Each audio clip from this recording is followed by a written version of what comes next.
Hi, it's me. Sorry, it's not the best lighting right now. I realize I haven't talked to you guys in a couple months.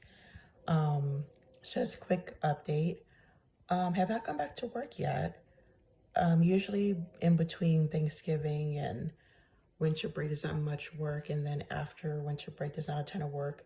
It's been a complete crap show with unemployment. If you're a sub, you know. They used to be pretty good about giving us unemployment for all the breaks. Since August, I've had about 6 or 7 interviews just to try to get money for August. I just got money for August last week. Crazy. We're supposed to get money for any breaks, and now they're really pulling back on that. So I had to do an interview for the fires that were out here. I had to interview for Thanksgiving break. I had to do interviews for right before winter break, and I had to do another interview for coming back from winter break. It's crazy. Like, if we're off, we're supposed to get money. Like, that's just how it goes. Anyway, some big news. As people know, if you follow my journey the past few years, it's very hard to pass the CSAT. If you know what the CSAT is, it's a California teaching exam. So many people out here have had trouble passing the CSAT. They've done it for like 20 years around there, and previous teachers never had to take a test. So unfortunately, people who try to take the CSAT, they have to take it 5, 6, 7 times to pass it. I've taken it a few times, and every time I take it, I see terms I have never seen before.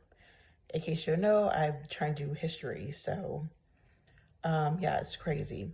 Well, so I was talking to one of the advisors right before winter break, like literally a couple days before winter break, and she said that because I have a bachelor's degree in liberal arts, that I could skip the CSAT for multiple subjects, which that's huge. I could skip it.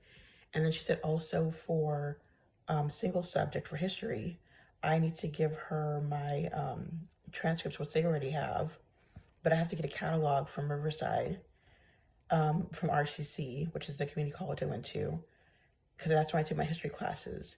So some of those classes will cover 2 of the CSATs.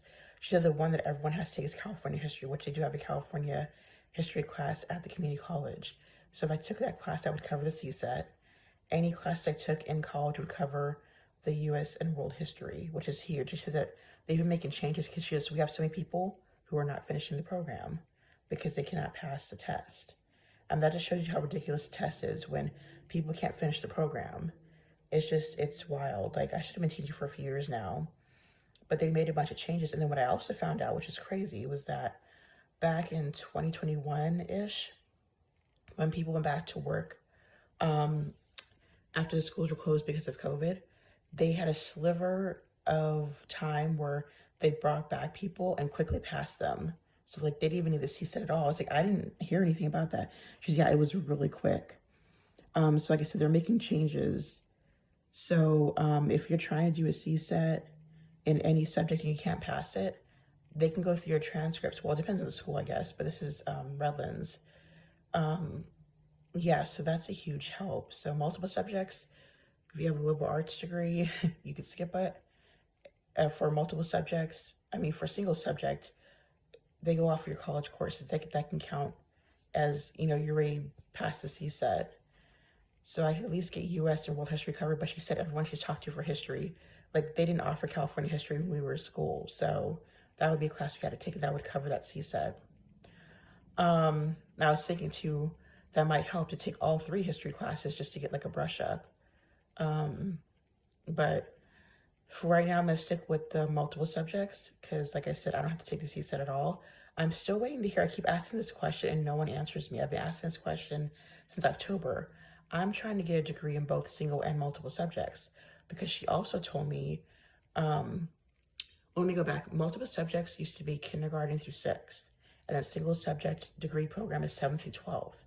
Multiple subjects now, I'm not sure when they changed it, is K through 8. So the last class I took that was STEM. That was K through 8 science and math.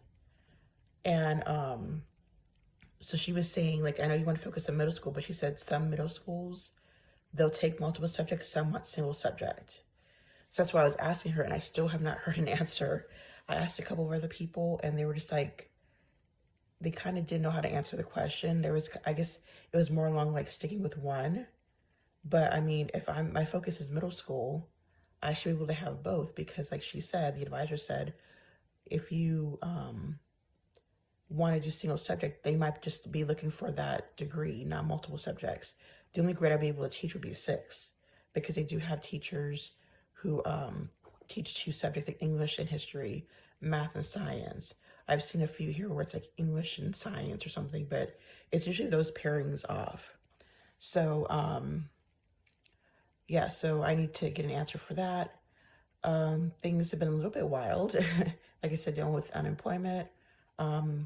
Most likely we'll be going back to work this week. It has been good to have some weeks off and get things done. I had different doctor's appointments. I had another blood test done. Dealing with some things with my health. I won't get into full detail with that. Blood test done. Everything's, fine with that. There's stuff with my weight, just to try to figure out what the weight issue is, because all my numbers are clear. I have no high cholesterol, no high blood pressure. Triglycerides are low. If you know what triglycerides are, those are fat cells. So if you're like overeating, they would be high. Mine are low. So once again, I got tested for thyroid, different things, now that matches. I really think a lot of it's stress, because I know stress causes weight gain and stuff like that. So they're trying to figure all that out. I'll see if certain things work or not. Yeah, I'm trying to think if there's anything else. Well, today's the 1 year anniversary of me getting my car. So it's crazy. I've had a car for a year now after not having one for 3.5 years. That's crazy. So yeah, that's about it. I'm going to do a separate one about the fires out here, because there's a lot of misinformation. As someone who's an actual SoCal resident, I'll go ahead and do a separate video for that. I'll update you guys maybe in a few weeks, couple weeks, I don't know, if there's any major update on anything school related or sub related, whatever. I'll get back to you guys. So hope all is well.